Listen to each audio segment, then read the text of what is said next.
देश का नहीं पता, लेकिन भारत में हवाई यात्रा करने वाले लोग शायद अपने सबसे बुरे दिन देख रहे हैं। लाखों लोग, महिलाएं, बच्चे, बुजुर्ग और बीमार देश के सबसे बड़े एयरपोर्ट के बाहर लंबी अंतहीन कतारों में खड़े हैं या फिर एयरपोर्ट पर ही रात गुजार रहे हैं। अपनी उसी उड़ान पर इंतजार कर रहे हैं जो शायद कभी उड़ान नहीं भरेगी। कोई फर्श पर लेटा है, कोई स्टाफ से डर रहा है, कोई धरना दे रहा है, कोई नारे लगा रहा है और सोशल मीडिया पर दर्द बह रहा है। किसी की शादी, किसी का एग्जाम, किसी की बिजनेस, किसी की छुट्टियां, सब कुछ इंडिगो के रनवे पर क्रैश हो गई। सिर्फ दिसंबर के पहले ही कुछ दिनों में इंडिगो की 2000 से ज्यादा फ्लाइट्स की कैंसिल हुई है। नतीजा, बाकी एयरलाइन ने सीटों के दाम बढ़ा दिए हैं, जो कि 10 से 20 गुना तक बढ़ा दिए गए हैं। आज दिल्ली से रांची, अमृतसर या गुवाहाटी जाना लंदन जाने से भी महंगा हो गया है। सोचिए, FDTL flight duty time limitation नियम, जो पायलटों और क्रू सदस्यों की ड्यूटी के घंटे, उड़ान समय, नाइट ऑपरेशन को न्यूनतम करना था। इसका मुख्य उद्देश्य पायलट की थकान को कम करना, जो कि विमान दुर्घटनाओं का प्रमुख कारण हो सकता है। DGCA ने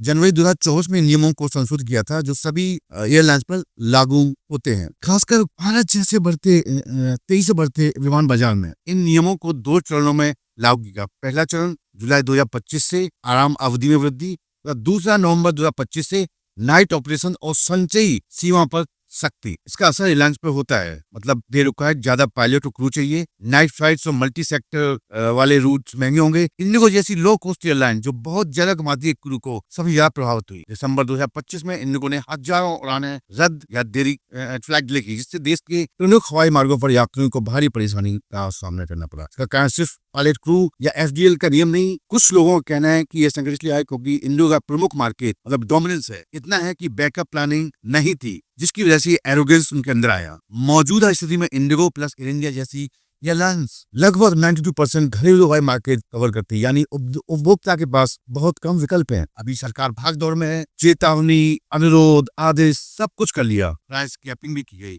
लेकिन हड़ताल किसकी, साजिश किसकी, और ये हालत बनी की। गलती सिर्फ एक है, एक एयरलाइन की, और उतनी ही बड़ी गलती है इस सरकार की। अब आप पूछेंगे सरकार को कौन घसीटा जा रहा है? गलती तो इंडिगो की है। बीजेपी वाली का खुद पाइप मिल के उड़ाने आएंगे हवाई जहाज? सही सवाल। लेकिन जो लोग भारत में 60 से 65% एविएशन कंट्रोल करते हैं, एयरलाइंस को 20 से 30% ज्यादा पायलट चाहिए, खर्चा बढ़ेगा। इंडिगो ने सबसे ज्यादा फ्लाइट कैंसिल की, 1450, जो मोनोपोली बनाकर मनमानी करते हैं, जिनकी आगे सरकार 24 घंटे में झुक गई। उन्हें इतनी ताकत किसने दी? आइए जानते हैं मोनोपोली क्या होती है। मोनोपोली से मतलब है कि ऐसा बाजार का ढांचा जहां एक कंपनी किसी सामान्य सेवा के व्यवसाय में इतना प्रभुत्व रखता हो कि जिसके पास प्रतिस्पर्धा ना के बराबर हो। यानी वो तय कर सके कि कीमतें कैसी हो, आपूर्ति कैसी हो, और नए प्रतियोगी मार्केट में आ सकते हैं या नहीं आ सकते। उपभोक्ताओं के पास विकल्प कम हो जाते हैं, नतीजा कीमतें ऊंची हो जाती है, सर्विस क्वालिटी घट जाती है। दिसंबर 2025 में इंडिगो ने हजारों उड़ानें रद्द या देरी की, जिससे देश के प्रमुख हवाई मार्गों पर यात्रियों को भारी परेशानी हुई। यदि प्रमुख एयरलाइन से मैनेजमेंट या ऑपरेशन फेल हो जाता है तो पूरे देश के हवाई पर असर पड़ता है। यही 2025 में संकट। सोचिए, अगर इतनी ताकत किसी विपक्षी नेता के पास होती तो 24 घंटे में जेल में होता है, लेकिन यहाँ मोनोपोली बनने दी जा रही। आज एयरलाइंस में, टेलीकॉम में, पोर्ट्स में, सीमेंट में, हर जगह 2 या 3 ही खिलाड़ी है, जिसे ड्यूपोली या मोनोपोली कहते। जनता है जिसके पास कोई विकल्प। आपको याद होगा, किसानों पर काले कानून वापस लेने में सरकार को 1 साल लगा। 800 से ज्यादा मौत हुई, लाठीचार्ज, आंसू गैस और दिल्ली कई सर्द रातें हुई, तब जाके वो हुआ। और यहाँ एक एयरलाइन ने बस एक बड़ा डिस्ट्रप्शन किया और 2 दिन से भी कम समय में सरकार झुक गई। सरकार और DGCA को सार्वजनिक दबाव, यात्रियों की शिकायतों और पूरे देश में हवाई यात्रा सर्विस असर न पड़े, इसलिए उनको मजबूर होकर उनकी शर्तें माननी पड़ी और रूल में ढिलाई दी। DGCA ने कुछ FDTL नियमों पर अस्थायी छूट दी थी, जैसे कि नाइट ड्यूटी, नाइट लैंडिंग की पाबंदियां और लीव एज ए रेस्ट नियम को फिलहाल लागू न करने की अनुमति दे दी, ताकि उड़ानें फिर से चालू हो सके। कई आलोचक कह रहे हैं कि कॉर्पोरेट दबाव और उद्योग हित की प्रबलता दिखाता है ये दृश्य। सख्त नियमों को लागू करना